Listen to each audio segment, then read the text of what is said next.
Hey everyone, in today's video I'm going to show you exactly how to fix that frustrating "your connection is not private" error in Google Chrome. If you've ever tried to visit a website and suddenly run into this warning, don't worry. By the end of this tutorial, you'll know how to solve it step by step and understand what's going on behind the scenes. Let's dive right in.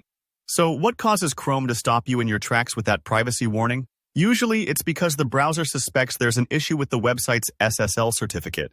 That's the technology making sure your connection is secure. But sometimes, it's a hiccup on your end. Your computer's date and time might be off, your antivirus could be interfering, or your network isn't playing nice. Understanding this helps you know which fixes to try. Let's start with the simplest step. Refresh the page. You can do this by pressing Ctrl+R on your keyboard, or just clicking the refresh button right on the address bar. Believe it or not, sometimes the website's certificate just needs a quick reload. Maybe the site was updating, or your browser had a momentary glitch. Give it a moment, then check if the warning disappears. If not, let's move forward. Next, check your computer's date and time settings. This might seem trivial, but an incorrect clock is one of the most common reasons for SSL errors. Right-click that clock down in your desktop corner and choose Adjust Date and Time. Double-check that Set Time Automatically is switched on. Imagine you're trying to get into an exclusive club, but your ticket says the wrong date. That's how SSL errors can happen. Make sure your system clock is up to date so Chrome can verify website certificates properly. If that doesn't help, try opening the site in incognito mode. Just hit Ctrl+Shift+N together to launch a private browsing window. Sometimes, extensions you've installed in Chrome interfere with secure connections. If the page works fine in incognito, then it's likely one of your extensions is causing trouble. Head over to Chrome/extensions and disable them one by one to find the culprit.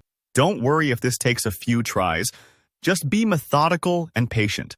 Another remedy is clearing your cache and cookies. Over time, your browser stores old site data, which can get stale or cause miscommunications with websites' security updates.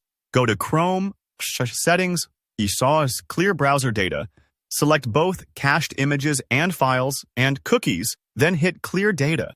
It's a bit like tidying up your room so you can find things more easily. Sometimes, a clean slate is what Chrome needs to load sites securely again. If you run third-party antivirus software, especially brands like Avast, Bitdefender, or Kaspersky, they sometimes try to help a little too much by scanning encrypted web traffic. This can trip up Chrome's SSL checks. Open your antivirus settings and look for something like HTTPS scanning or Web Shield. Turn that setting off temporarily, then reload the website. It's safe for a quick test, but remember to turn your antivirus back on when you're done. Still seeing the error? Try switching to a different network. If you're on public Wi-Fi or behind an office firewall, certificate validation can get blocked. Connecting to a home Wi-Fi or even a mobile hotspot can resolve this. Sometimes, the network itself is the issue, not your computer. Now, a very important point. You'll sometimes see an advanced button letting you proceed anyway despite the warning. Only do this if you absolutely trust the site, and never, ever if it's a page where you're providing sensitive info, like a password or payment details. When in doubt, it's better to stay safe. And finally, if you're seeing this on your own website, it's time to check your SSL certificate directly. Head over to sslabs.com/SSL test, enter your site's URL, and see what the results say. If your certificate is expired or misconfigured, your hosting provider can help you renew or reinstall it. Alright, that's a full walkthrough of how to beat the "your connection is not private" error in Chrome. If you found this guide helpful, please give the video a like, leave your questions or experiences in the comments below, and don't forget to subscribe for more straightforward tech tutorials. Thanks for watching, and happy browsing!